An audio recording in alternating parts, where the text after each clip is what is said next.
All right, so with the first pick, I got the Chicago Bears, and I'm just going to stick with consensus here since this is what I think will happen.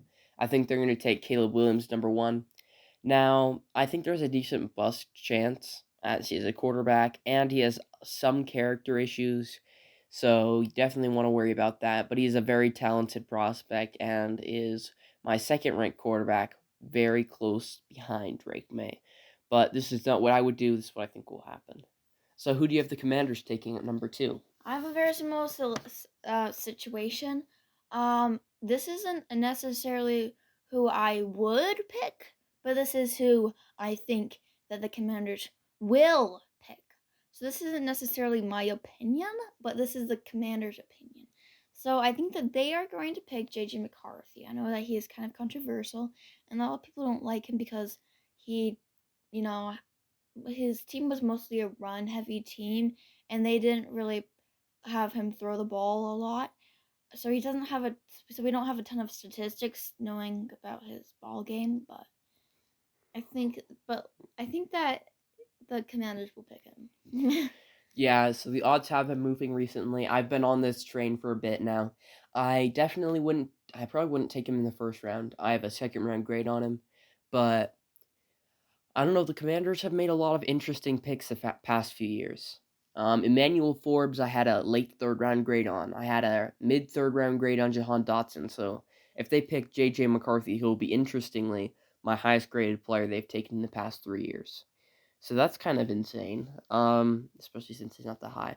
But next up at three, again, I wouldn't make this pick, but Patriots select Jaden Daniels. I have a late first round grade on him. He's a good player, but he's getting a little old. Kind of, he had a late breakout in college. His arm is not that good, and he definitely looks to run too much. When he's under pressure, he's not good. Mostly just running out of the pocket, taking sacks. But when he's in rhythm, he can make some good plays. Another thing I worry about is him getting injured since he's really light and he doesn't slide a lot. Yeah. So that's something I'm worried about. Who do you got at four? At 4, I got Marvin Harrison Jr. He is on some people's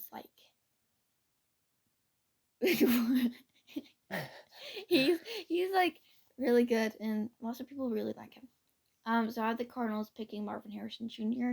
He's a wide receiver from Ohio State, and he's yeah. So who's your number 5?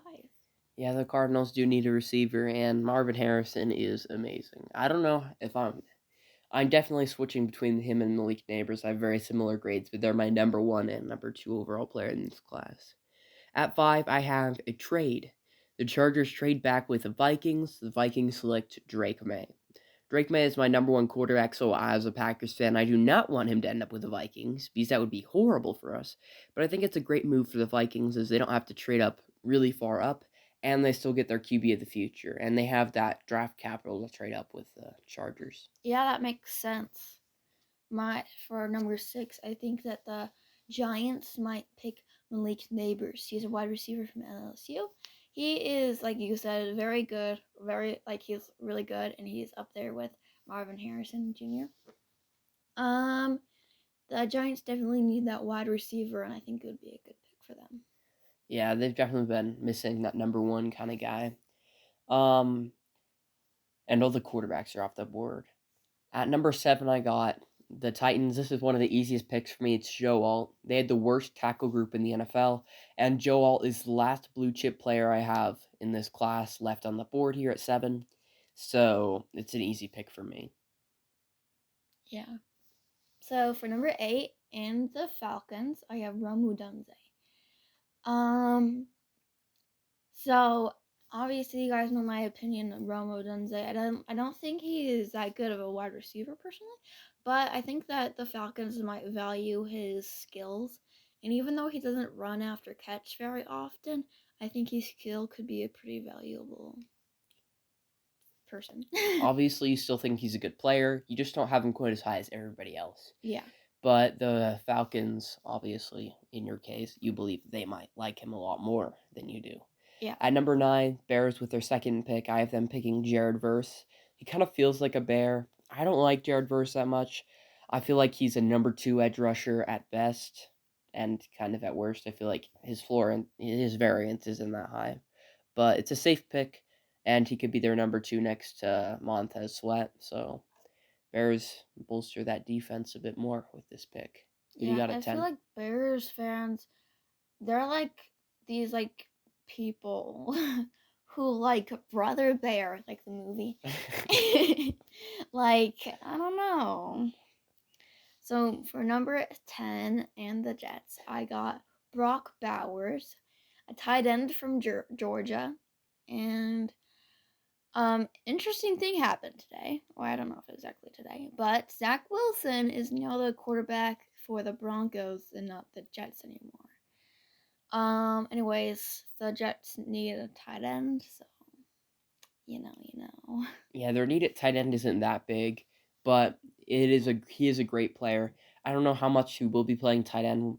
He might just play slot for them, but they just need another pass catcher and somebody can play an immediate impact to help them win a Super Bowl with Aaron Rodgers because that's their winning window right now. So at 11, this is where the Vikings picked. The Chargers are now here. Now, John Harbaugh has talked. John, which Harbaugh? Chargers coach, whichever Harbaugh that one is, has talked a lot about how much he likes um, tackles and linemen. And so I think that's really important. He says that that's the only one that impacts both sides of the ball or whatever, and every player playing the position. That did not make any sense. Any player on offense is affected by the offensive line. Okay, so So he clearly puts a high value on that. So that's why I have the Chargers picking at 11.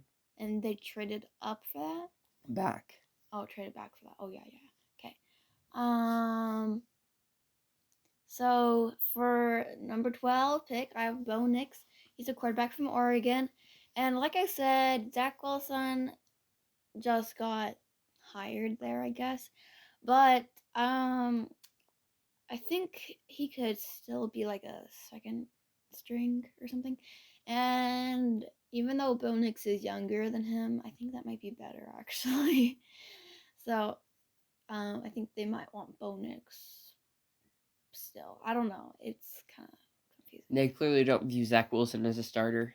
They only gave up a late round pick swap, so the investment isn't there.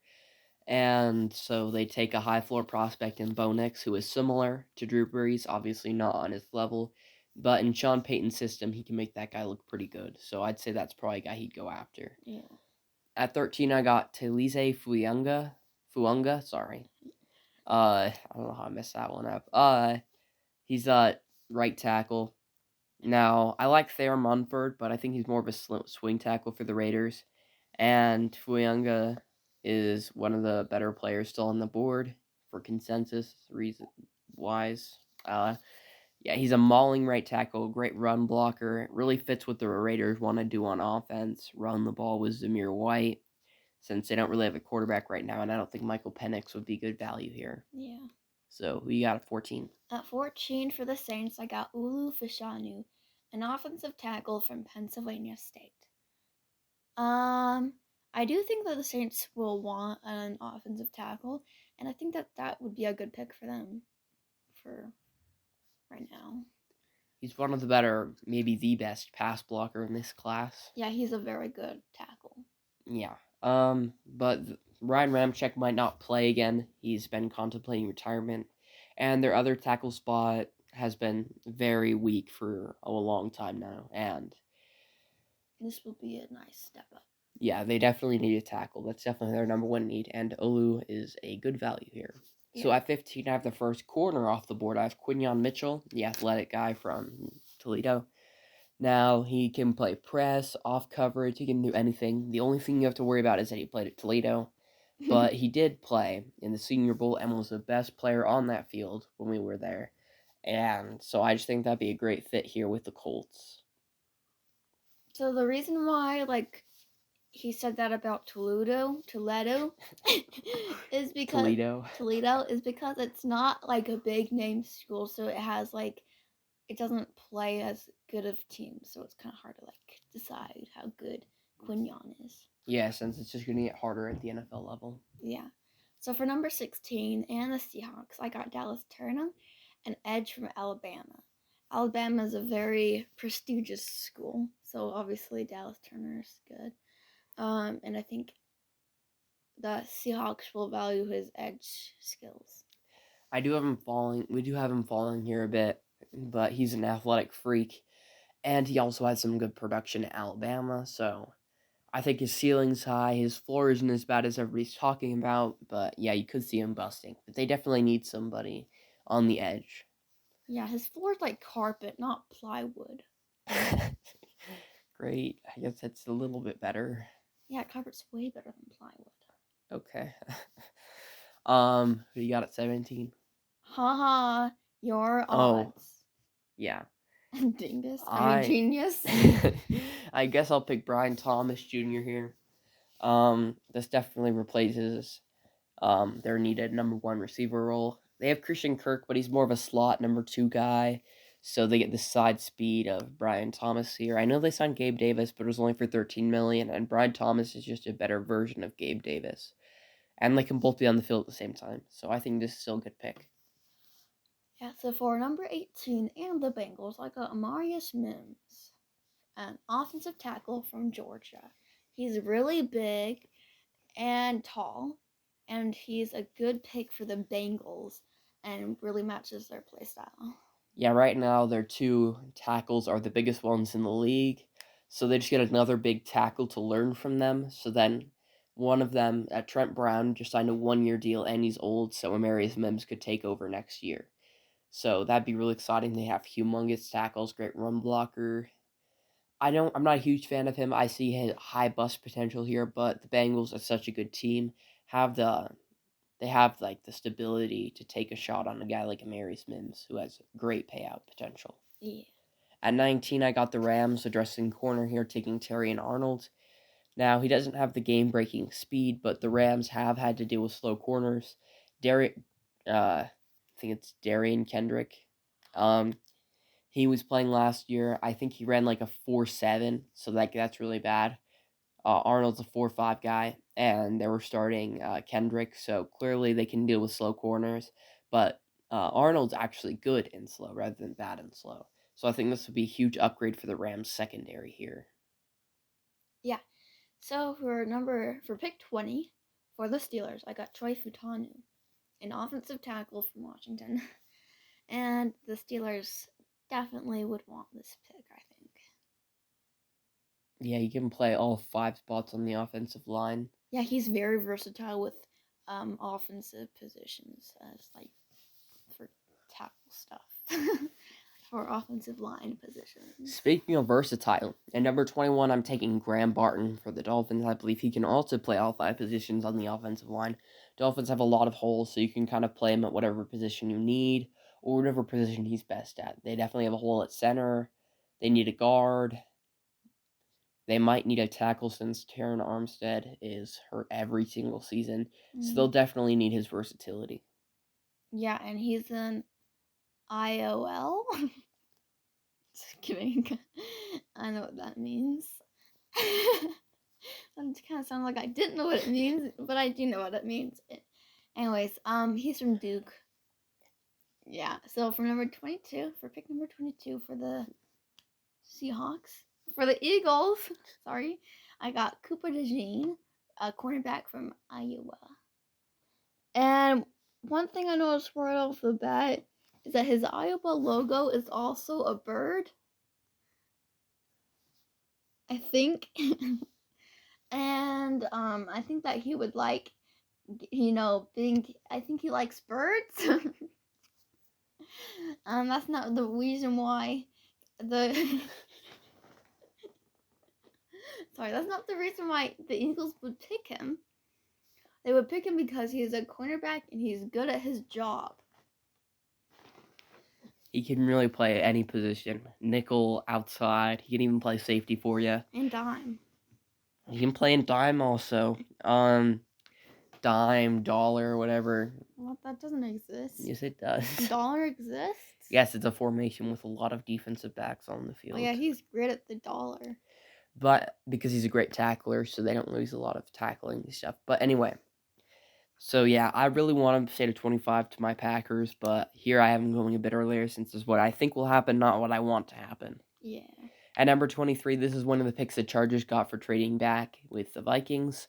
They get Byron Murphy here. They have a really soft defensive line, interior of their defensive line right now. So they definitely will need this. And Byron Murphy fell all the way to 23. I don't know if he'll make this far, but I just didn't find a landing spot that I loved earlier in the draft. So who you got at 24? At 24 for the Cowboys, I got Nate Wiggins, a cornerback from Clemson. The thing about Nate Wiggins is that he's fast-ish. Yeah, he's pretty fast. And he's, skinny. And I think he would be a good pick for the Cowboys. And he kind of, I think he would really be good with their team. And yeah. Yeah, they're pretty set at corner right now, but they have a 30-something-year-old Stephon Gilmore who's probably only going to play one more season. So you definitely want to get that next guy ready to come in.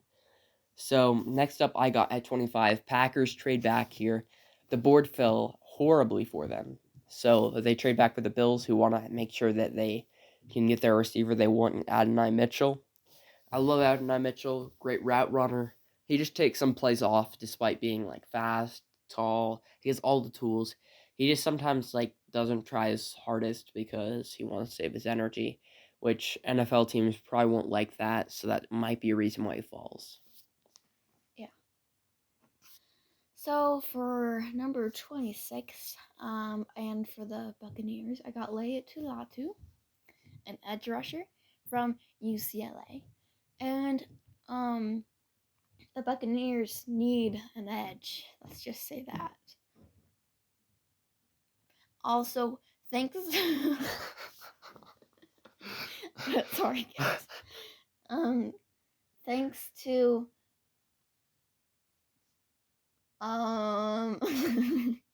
Thanks to me, Jacob. Thanks to Jacob, the sounds guy, for helping the sound. Okay, at pick 27, I got Jer'Zhan Newton for the Cardinals. Cardinals are really soft in the interior of their defensive line last year.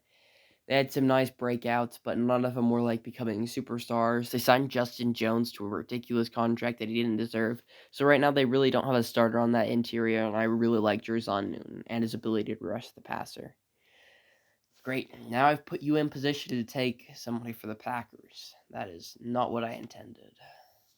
So for pick number 28 in the Green Bay Packers, we had a trade recently from the Bills.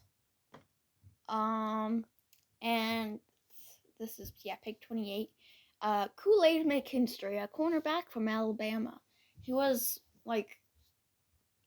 my number one cornerback. Obviously, not his number one cornerback.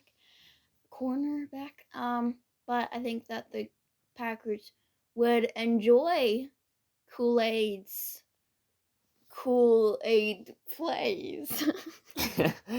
Great. Yeah, he's a technician at corner. He's just not that great of an athlete, so that's something we're worried about. But at pick 29, we always get a surprise first rounder. Whether it is, I'm trying to think, Cole Strange, that one was way out of left field. Yeah. We got other ones like Felix Anudike-Uzomah last year. I didn't expect to go in the first round.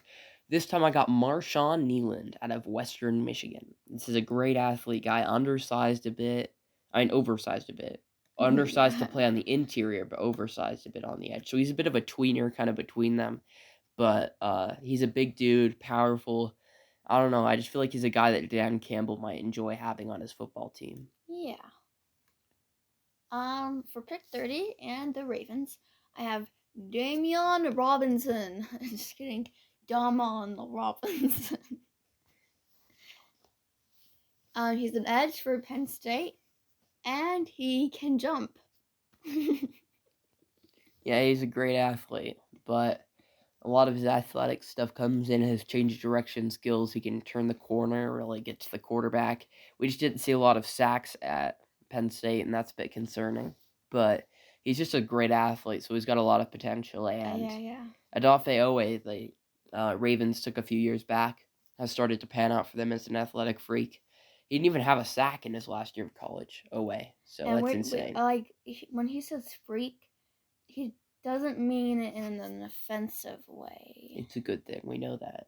Okay. At 31, I got the 49ers taking Kingsley Suamataia out of BYU.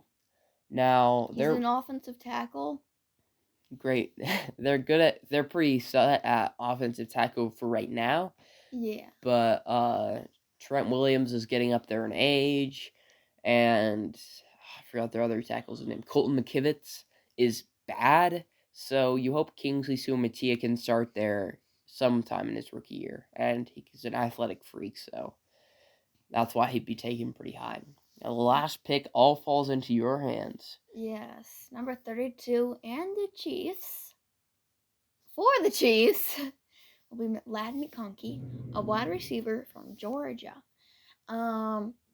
Obviously they got the last pick in the draft, so they were kind of left with the leftovers. But Ladd McConkey is still good. And So stuff. mean.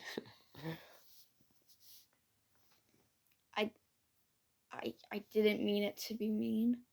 Also, breaking news, Chiefs news. This is Travis Kelce and Patrick Mahomes opening up like this steakhouse thingy. Well, no one cares about that. So I hope you guys all enjoyed that mock draft. I hope it's completely correct because that would be entertaining. I actually don't because I don't want Kool-Aid. I want Cooper DeJean for my Packers. But this is what we think will happen. Make sure you guys subscribe, follow the podcast, check us out on Spotify, YouTube, and make sure to check out our website, NFL3Now at Weebly.com. Let's go!